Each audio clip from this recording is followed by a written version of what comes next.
Hey, I'm Marty from Golf Strategy School, and what I wanted to talk to you today about is the importance of layering our success. Let's get to it. I should have done this at the bar.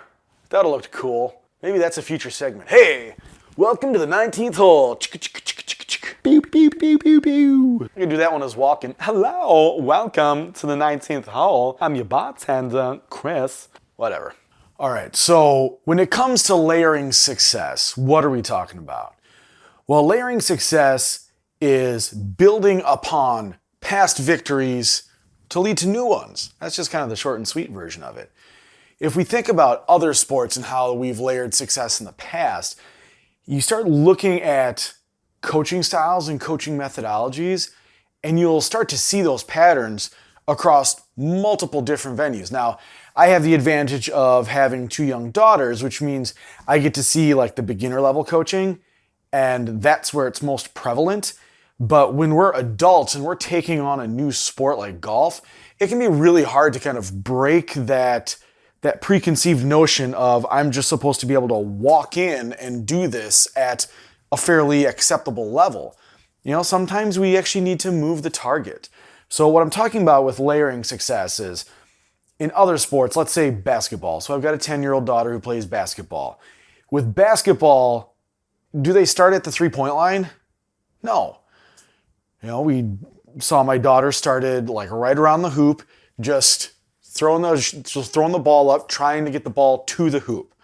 You know, we weren't working on form really, just trying to get the ball all the way to the hoop. And then as practices would go on, then they would start working on layups. Then they actually started working on setting screens and passing the ball to the person as soon as they got off the screen so they could take the open shot. You know, this is all happening right around the free throw line.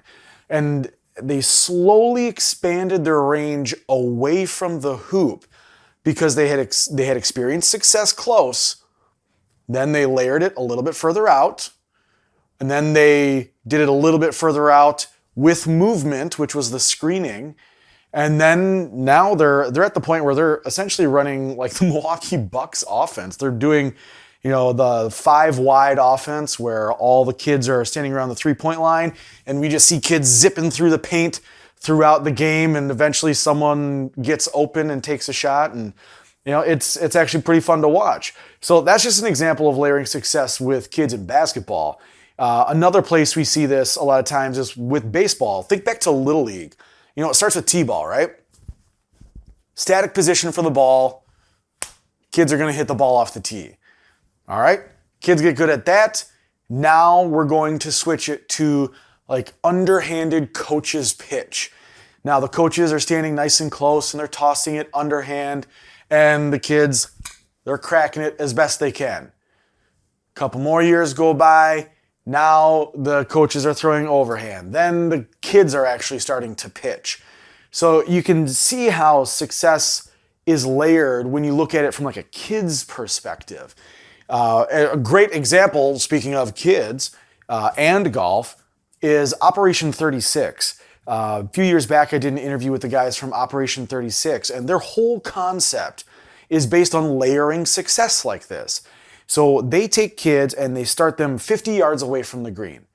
And once they can make 4 from 50 yards away from the green, then they bump it out a little further. I think they go to 75 yards next. And once the kids can consistently make 4 from there, then they step it out again. And they go to 100 yards and then 150 until the kids have learned to play the entire golf hole. Now, the reason I really like this for golf is because we're working on those short distances. You know, when the kids get bigger and stronger and they turn into adults, they are going to still end up having the majority of their shots in that first range that they learn to be incredibly proficient at. So they're going to have a leg up over all of their competitors because they've learned to really hone their skills from that close range, which they're going to be experiencing most of the time. Now, I realize with golfers, this is not something that we can just, you know, drop everything, hit the reset button, go back in time, even though I'm surrounded by TARDISes. You know, we don't have a TARDIS that we can just hop in and go back in time and learn the game the proper way.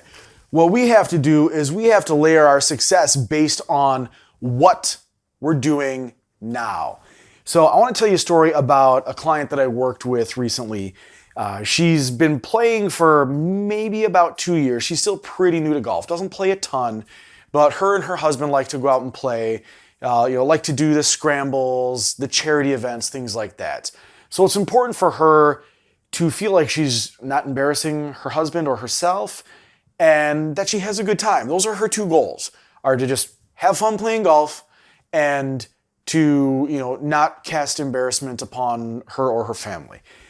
She's really got a pretty nice swing. Everything looks really good, but she suffers with consistency problems, largely because she doesn't play a ton.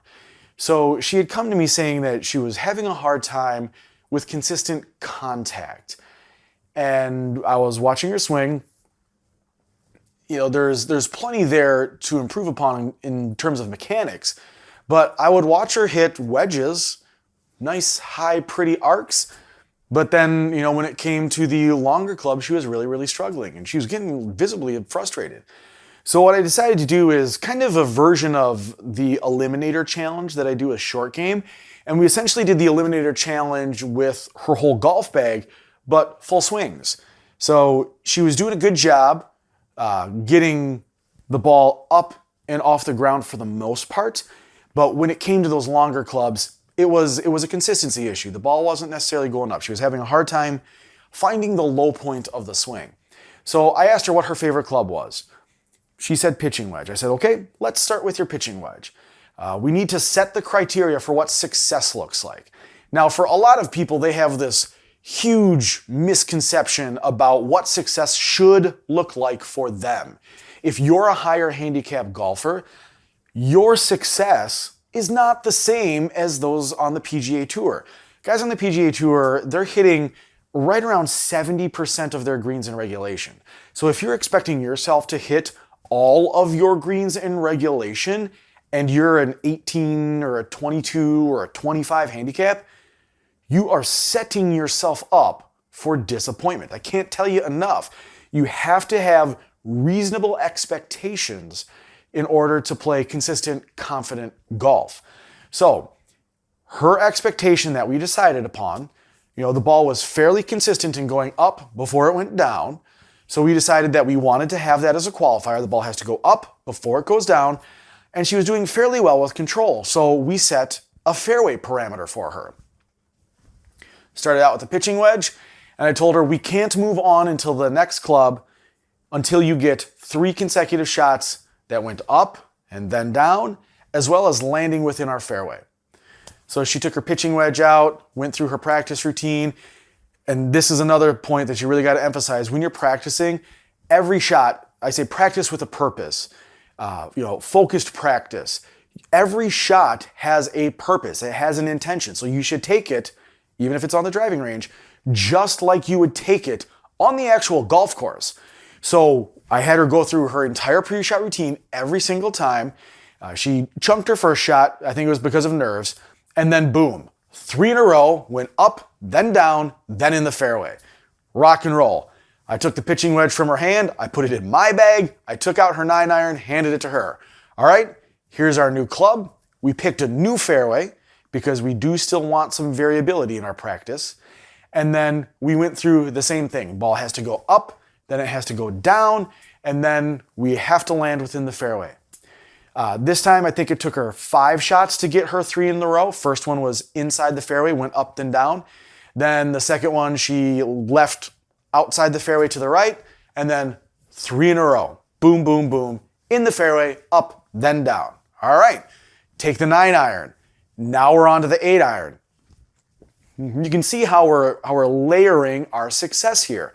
We're taking something that she's very comfortable with, which is her pitching wedge, and then we're just expanding that comfort zone a little bit, and we're working in that comfort zone until we prove that we know what we're doing, which is the 3 shots in a row.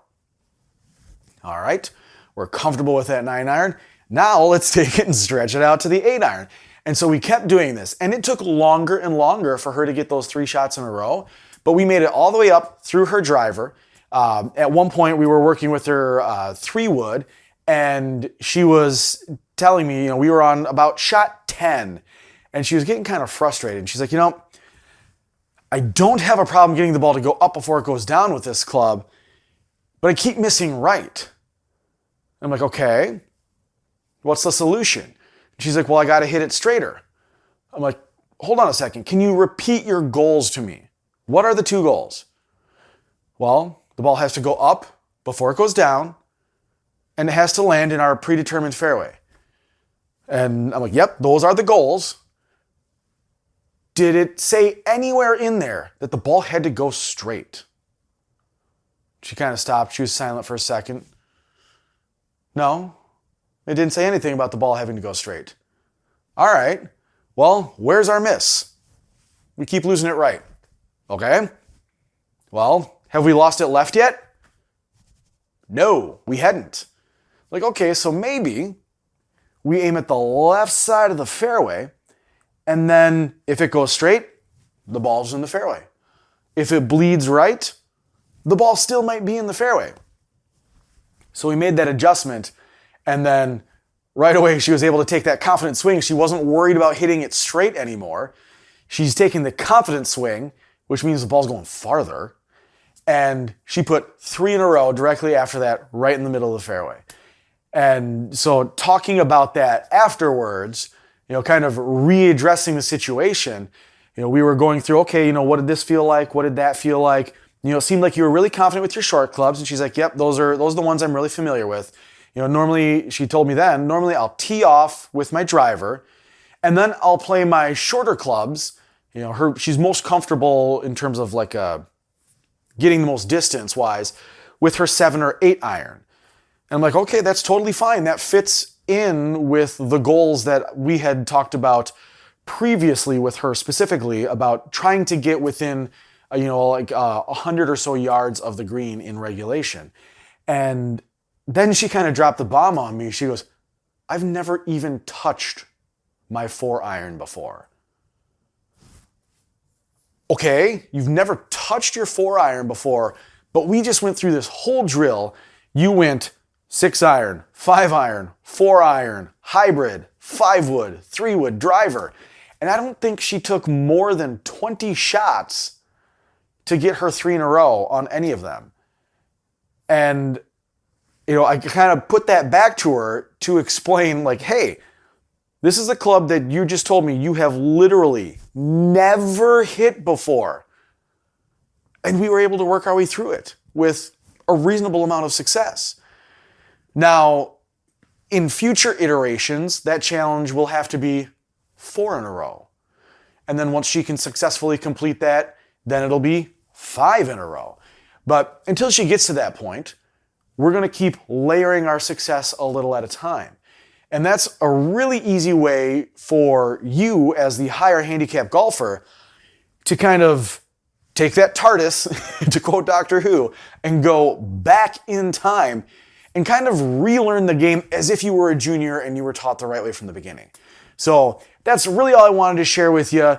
It's a great way to approach your practice, still has a little bit of variability, puts you under pressure because you can't move on until you get 3 in a row to that next club. And it really allows you to kind of take that confidence with you into new clubs if you've never hit them before, or out onto the course if that's where you're headed shortly after. So until next time, I will catch you all in the short grass. Cheers. All that talk about layers makes me want cake. Go for a good ice cream cake. Maybe, oh man, now it makes me want a coconut cream pie.